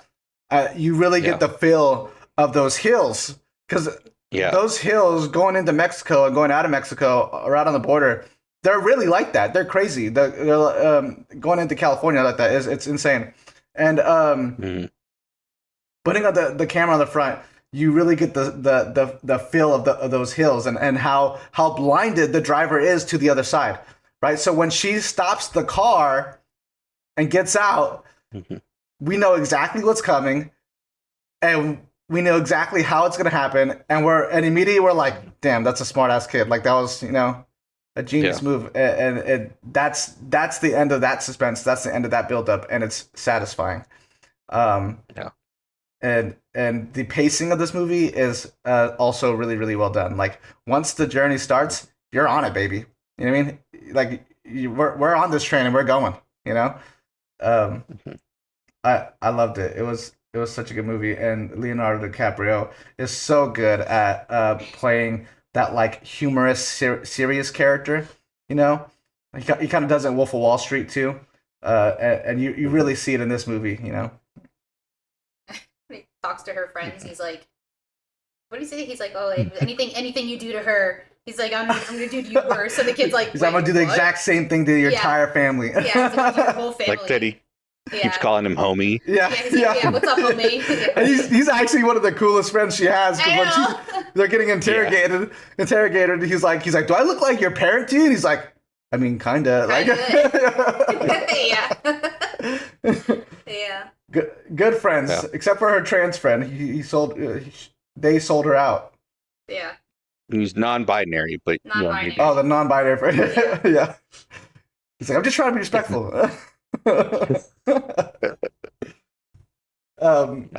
Yeah. I think the main takeaway from this movie is listen to your dad. I couldn't help but think of my kid and how pissed I would be if she didn't listen to me about the phone thing, right? He doesn't allow her to have a phone, but she secretly has a phone, and then she lies to the fucking person that's like, hey, he's like, hey, if you ever run into somebody with the same device with playing the same song, trust them with your fucking life. And then she goes, do you have a phone? She goes, no. Lies to that person that she's supposed to trust with her entire life, like a dumb kid. Like a dumb kid. Yeah. Que say hola. And it stays really true to its title. It's which I love. You know. Yeah. That's like the main theme of the whole movie, good. and it works. Benicio del Toro was great in it. I love Benicio del Toro. Love that man. He's one of my favorite actors. Yeah. My friend Dawson was saying that his character reminded him of me. Nice. He's just so chill the whole time. Yeah, very chill. Ocean waves, Bob. Ocean That's waves. so true. Yeah. Yeah. Literally, yeah. I can see it. Have courage, Bob. Courage. I was literally just talking to my roommate about this before we started. I was like, my brother's really nonchalant. Sometimes too nonchalant, you know? Like he's too chill and like terrible situation. Like we got to get moving. You know what I mean? Like I was like he's too nonchalant. Benicio del Toro is very much like that in this movie, but in a good way. I think in a good way. He's like, you know. Yeah. You helped him. Yeah. Yeah. But anyways, let's move on. I don't want to take up too much time. But what else you been? All right. What else you been watching? I watched Perfect Blue in theaters on Sunday. Yes. Yeah. Thank you, Eric. Thank you, Sensei. Thank you, Sensei. I have been preaching this movie to everyone, and no one ever watches it. Everyone's like, "Oh yeah, it looks cool," and then they never watch it. Yeah. I mean, I honestly was planning on watching it after you told me Right? about it Yeah, me. when I saw Black Swan. Yeah. No, it was good. I was not expecting it to open with a like Power Rangers show. Yeah, it's cool, huh? I thought you'd like that. With the Super Sentai. Yeah. That was cool. But no, it was a really good story. I really liked it. I could see how obviously Black Swan was inspired by it. But it's not like a complete like ripoff. Like It's a rip-off, Eric. I'm just kidding. Not yet. no, it's good. I enjoyed it a lot, Yeah. and yeah, it's a great movie. Yeah. I want to go see some of his other movies now. Yeah, I actually haven't seen. I don't think I've seen any of his other movies, but I really want to. Apparently, Yeah. Paprika. Apparently, Christopher Nolan stole some shots from that too. Which honestly, if you match up the shots, they're pretty similar. Inception? Yeah, for what For movie? Inception. Inception. Yeah, for Inception. Inception. Yeah. Okay. So Paprika's very surreal. There's a lot of like dreamlike stuff in it. I don't know. I think it's about dreams. I'm not entirely sure. I haven't seen it. But there's a sequence with the room spinning and they're kind of floating or whatever. You know that scene with Joseph Gordon-Levitt and he's in the hallway? That's that's the shot I'm talking about. There's a if you Okay. yeah. But yeah, it's one of the movies I really want to watch. I actually saw it on the other day at a bar. I was out with some friends and it was just on TV on a bar and I was like, "Oh shit." That's cool. Yeah. Yeah. Did you watch that video essay I sent you? I did. What'd you think? Did it make you like it more? No. What? It made me appreciate it more. Okay, It didn't that's make fair, me that's like fair. it more. That's fair. Yeah. Yeah. It was good. I feel like that guy, he says you get the video that he's very smart. He is. I'm not saying he's not, but Yeah. took him a while to get to the point, and I was like, okay, I get what you're saying. I like it that way. I like every little detail, yo. I like but yeah. It's really Yeah. good. It's a really well planned movie, like well thought out, well Yes. made. The creepy guy, the guy that was like stalking her, Yeah. who very creepy. Like when you first show him, like I was like, ugh, Yeah, this guy's he's hard to look gross. at, yeah. But also, he kind of reminded me of our neighbor Tony, your mixed Oh, friend man. Tony. Sorry, Tony. I didn't Tony, just for the reference, bro, I didn't think of you when I saw this guy, okay? I did. I didn't think of you. Yeah, that dude's mad creepy. Very creepy. Tony's not creepy, and that guy is. Yeah, Tony's very cool, very chill, very funny. Good guy, Tony. But yeah. All right. Well, I don't want to go too deep on Perfect Blue. If for you audiences and people watching and listening, if you guys haven't seen this movie, but you guys like Black Swan, you should definitely go watch this movie. And I don't care if you have any stigma against anime, okay? Throw it out the fucking window, all right? Stop being a fucking loser and go watch some fucking anime, all right? That's right. Anyways, anything else you've been watching, Eric? On Sunday night, I watched Roofman, Oh, I want to see it. Channing Tatum. Did you like it? It's a good movie. I enjoyed it. Yeah. Yep. That weekend, so I saw 3 movies over the weekend in theaters. First 2 movies, I was the only person in the auditorium. Roofman, I was one of 2 people in the auditorium. Dang. Oh. That kind of Yeah. sucks for Roofman because it came out that weekend. You know what I mean? Yeah, but I mean, I did see the last show on Sunday night. Oh, that's fair. So wasn't expecting a huge crowd. Cool. I really You haven't seen it, so I won't say much, but Yeah. it's good. You would like it. Also, I watched Trick or Treat last night in theaters. I haven't seen this movie and I really want to because people keep telling me it's good. Yeah. Yeah, I'm not gonna ruin things, but movie's good, and it's a Halloween movie. Like, people watch all kinds of different horror movies around Halloween, but this is a Halloween themed movie.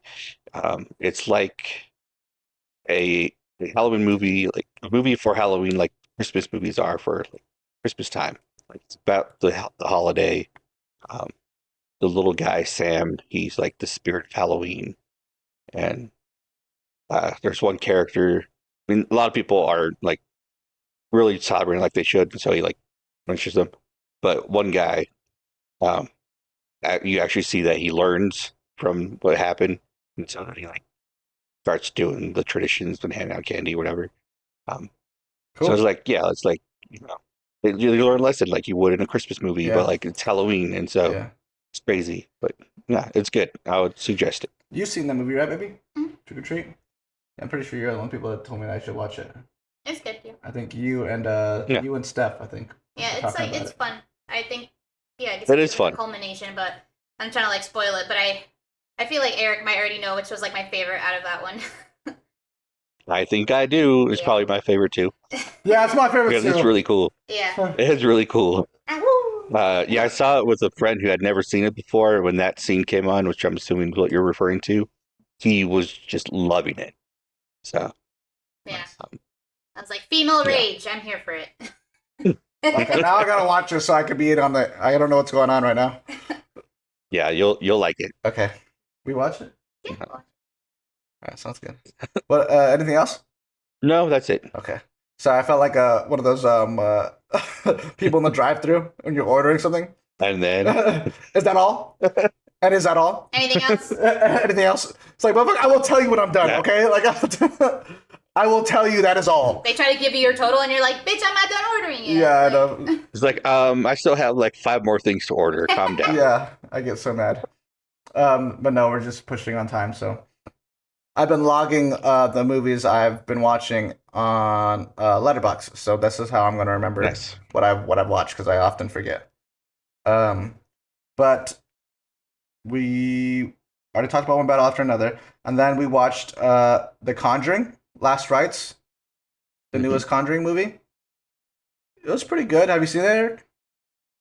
No. Eric doesn't like the Conjuring movies. Mhm. I like the Conjuring movies.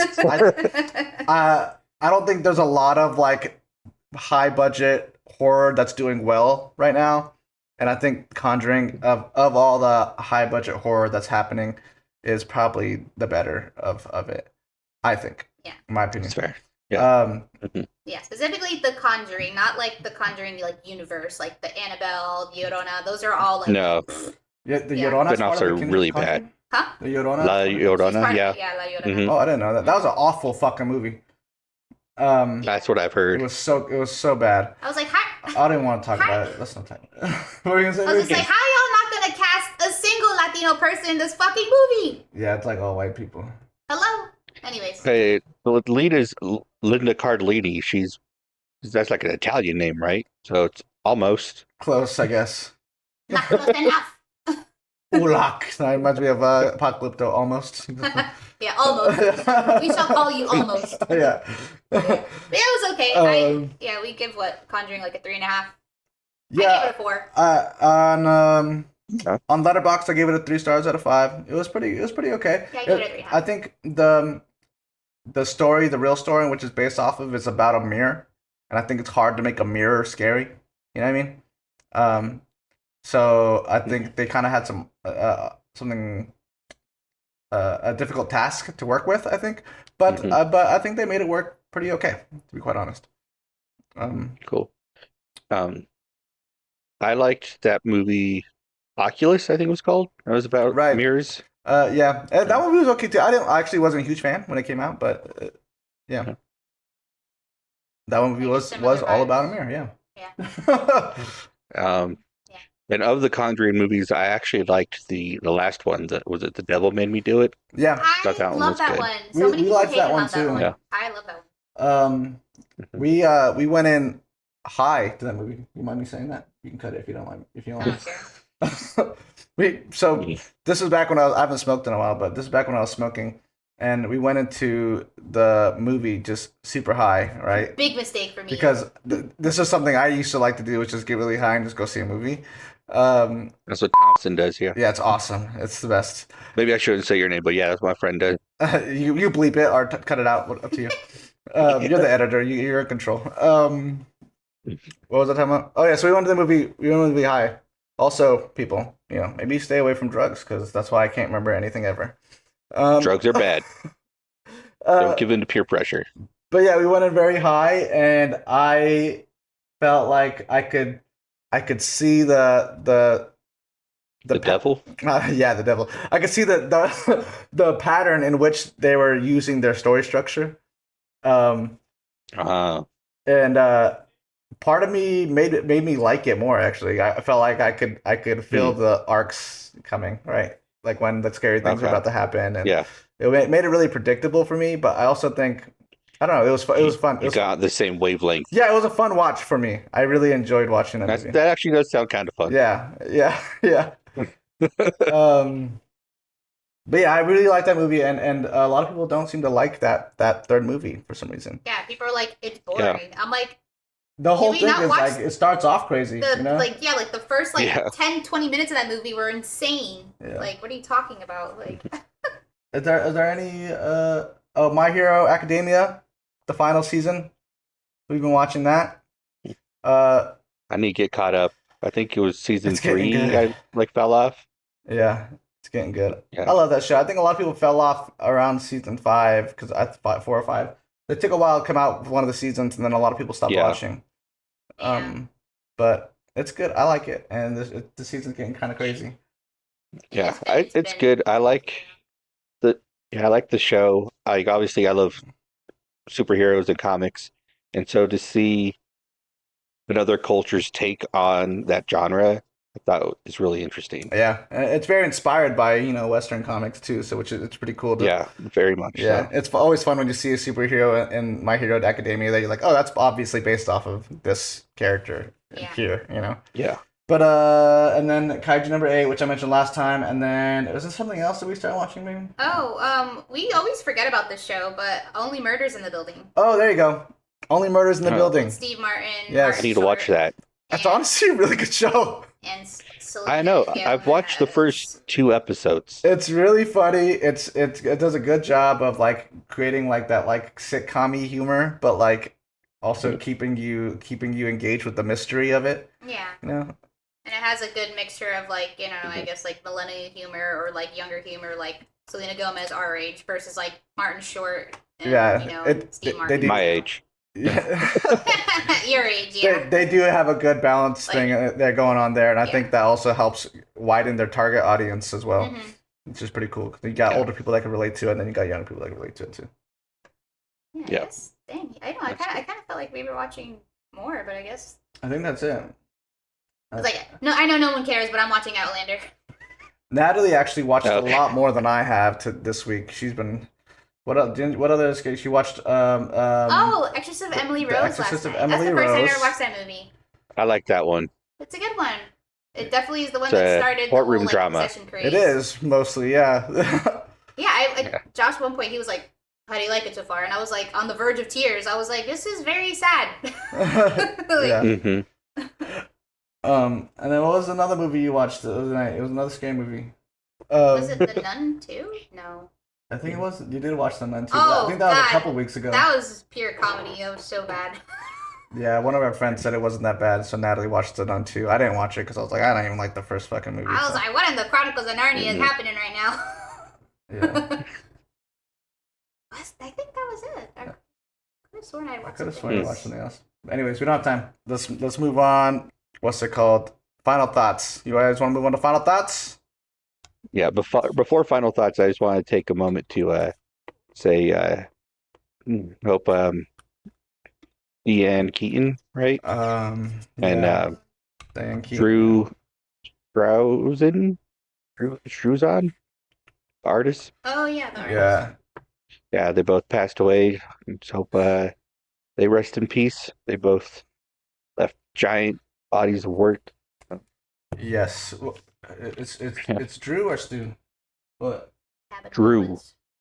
Drew. We'll get to it. But yeah, Mhm. his artwork was amazing. I was telling Natalie, I thought he had already passed because his artwork for some reason started trending again.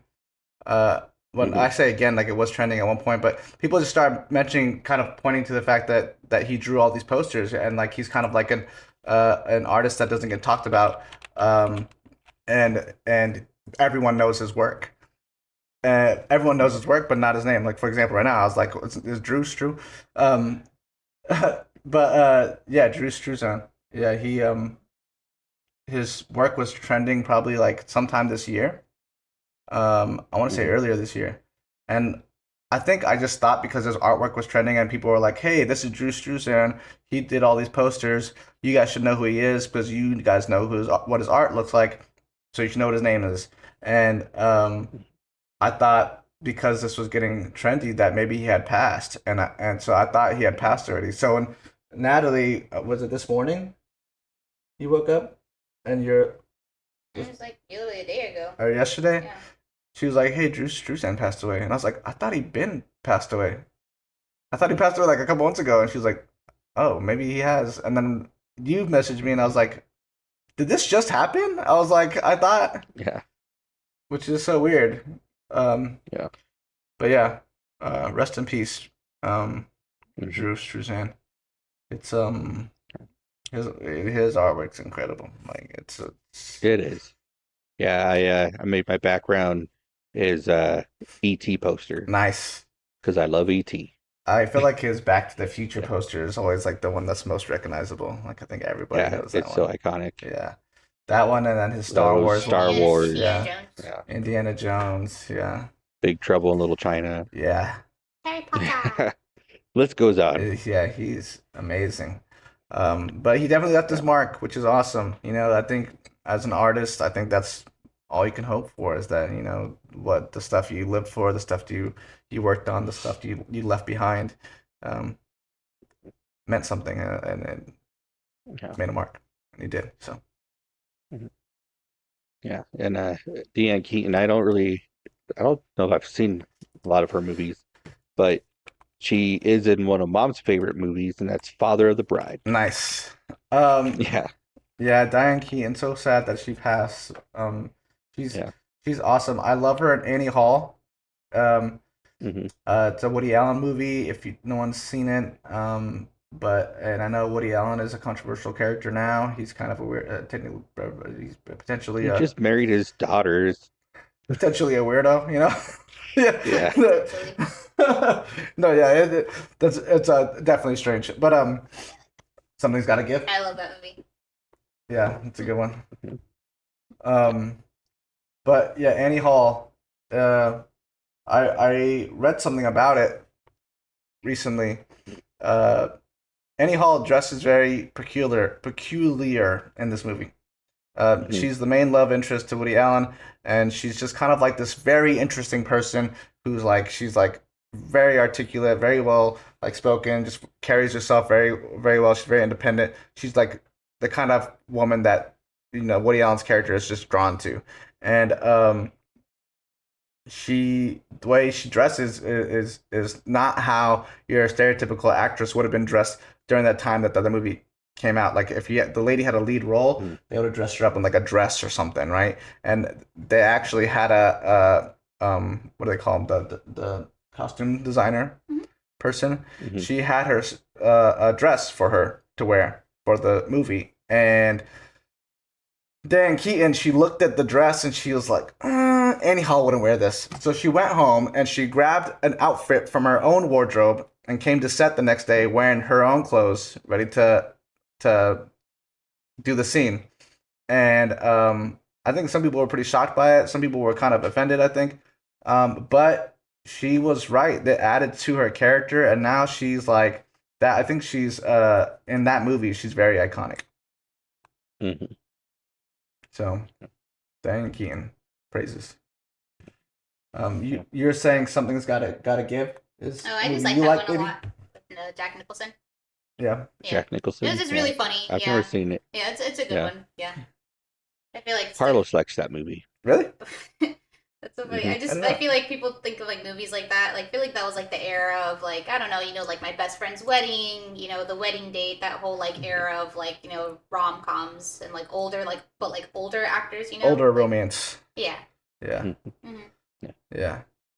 Old people. So, Old people. that Viagra romance. Why are you gotta say that? I had to lighten the mood a little bit. All right, let's move on. We're pushing on time. Right. Yeah. Final thoughts. Final thoughts on I really didn't have Lost Boys. on the Lost Boys. Yeah, I didn't have a lot to say, but I did like the bonfire scene, and the song that's playing is "Walk This Way," and this whole time, the vampires and David were like trying to like grooming Michael, trying to get him to join them, Yeah. and so I just thought it was fitting that song was playing because they're saying if you want to get the girls, like you got to walk this way, like you got to be like Right. You gotta be like do like us. how we do, know? Yeah. Okay, that's cool. I don't know what else to say about this movie. Yeah, I don't know. Do you have anything else to say, maybe? Maybe it'll spark something for me. Do you have anything else to say about the Lost Boys before we go? Not really. Just that, like, I feel like it's just one of those movies, like, hate it or love it, it will always stand the test of time. It's just, like, one of the most iconic vampire movies because there really hasn't been one like it since, to be quite honest. Like, yeah, it's sparked a lot of, the love for it and stuff, but like that, like sexy swag of it, the whole like Bad boy iconic aesthetic. 80s, the big hair, it's yeah, if you look at all the other vampire movies that have come out ever since then, it's just The dangly cross earring. yeah, it's that came created a back whole recently. like, vibe. It really has like a whole like aesthetic. So definitely thank it for that. The soundtrack is amazing, it's so Mhm. yeah, I don't know, it will always be like one of my favorite movies. Definitely vampire movies for sure. So yeah. Sleep all day, party all night. It's fun to be a vampire. Yeah. I like all the flying scenes in it. I like that it starts off with the flying Yeah. because it doesn't. You don't ever really see them flying. Not really. Only when they're like inside, which is weird.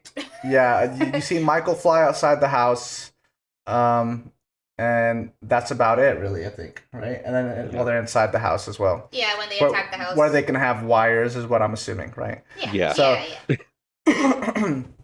Sorry, excuse me.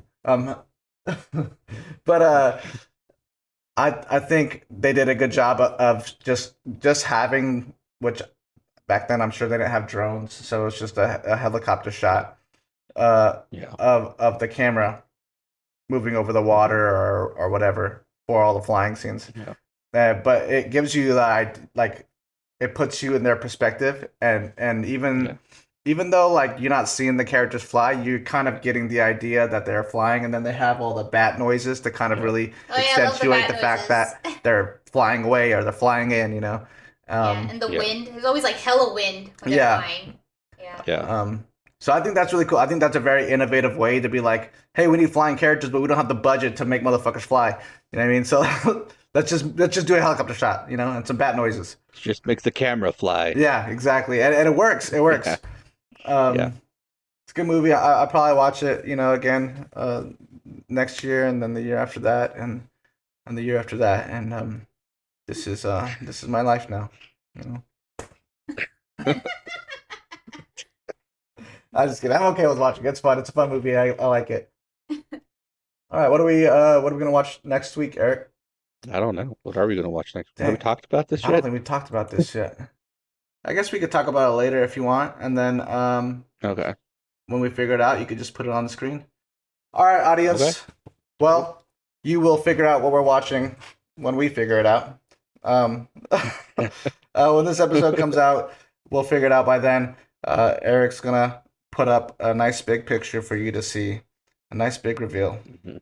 So, yeah. With that, that's the end of the podcast. Okay, bye. Okay, bye.